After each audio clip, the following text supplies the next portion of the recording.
Assalamualaikum warahmatullahi wabarakatuh. Perkenalkan, nama saya Nazar Indianto, kelas 2C karyawan.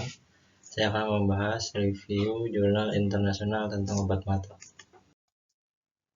Judul jurnal penggunaan obat mata tradisional di antara pasien dengan penyakit kornea di pedesaan Malawi.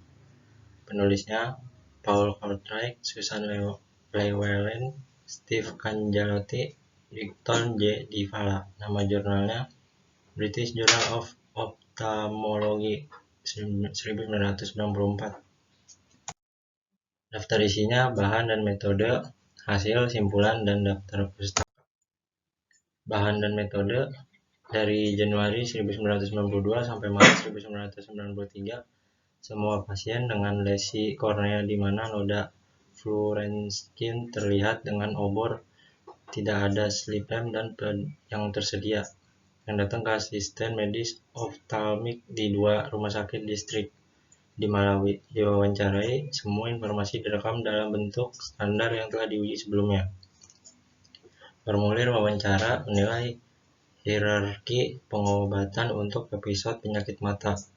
Pengobatan pertama dicari apakah pengobatan ini membantu, dan perawatan lanjutan. Perawatan diambil untuk konfirmasi sejarah dengan pertanyaan berikutnya. Penggunaan TEM dianggap positif jika digunakan sebagai primer atau pengobatan sekunder dalam sebelumnya bulan. Pasien sering terlihat hanya sekali di rumah sakit distrik. Kami tidak memiliki informasi tindak lanjut. Untuk satu distrik, kami juga menghitung rasio penyakit kornea per 10.000 populasi. Hasilnya, selama masa penelitian, 583 dengan penyakit kornea datang ke 2 asisten medis oftalmik distrik. 197, 33,8% pasien dilaporkan menggunakan TEM selama mata saat ini episode penyakit. Ada sedikit perbedaan di file usia dan jenis kelamin pasien yang melaporkan penggunaan TEM dibandingkan dengan mereka yang tidak. Pasien yang melaporkan penggunaan TEM mengambil lebih lama, rata-rata 57 SD, 35 3 hari untuk mencapai rumah sakit kabupaten dibandingkan pasien yang tidak melapor penggunaan TEM.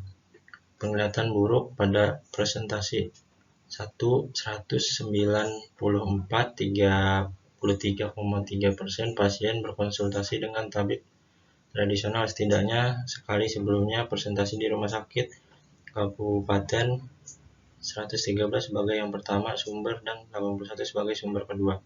Pengobatan diterima dari tabib yang dianggap membantu 41-6%, seperti yang diterima dari pusat kesehatan 42,8%.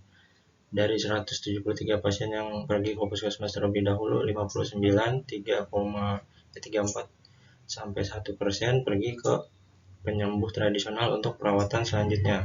Di distrik Cikwawa, 45,7% pasien berasal dari kedua kecamatan paling dekat ke rumah sakit distrik, sekalipun 2 kecamatan ini hanya menyumbang 10-8% populasi kabupaten. Tabel 3 dan gambar 1. Pasien yang tinggal di dekat rumah sakit distrik disajikan sebelumnya dan cenderung tidak melaporkan penggunaan TEM. Penggunaan TEM tetap terkait dengan presentasi ulkus yang terlambat, terlepas dari apakah pasien berasal dari keduanya kecamatan terdekat untuk pengguna TEM atau dari lebih. Simpulannya, pasien pedesaan biasanya berkonsultasi secara tradisional penyembuhan penyakit mata bahkan setelah mendapatkan perawatan dari petugas kesehatan. Di distrik Cikwawa dan sebagian besar di Malawi, dukun tradisional ditemukan di hampir setiap desa dan lebih banyak lagi dapat diakses.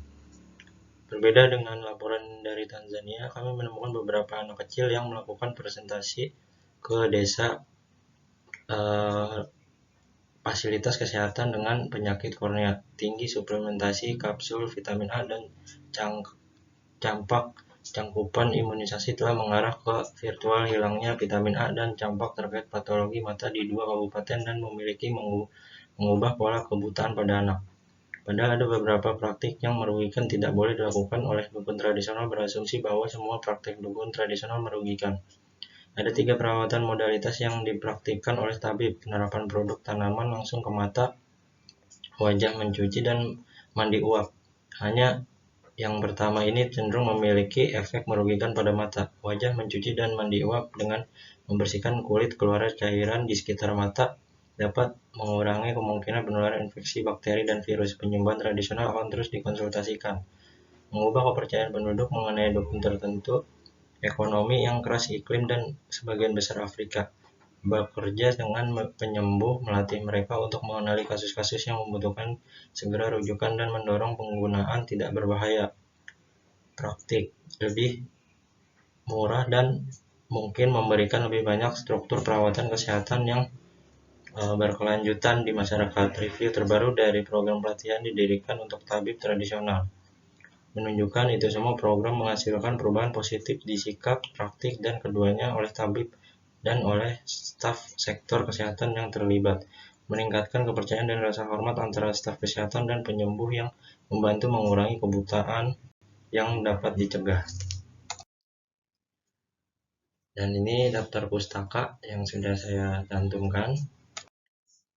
Terima kasih telah lihat video saya. Assalamualaikum warahmatullahi wabarakatuh.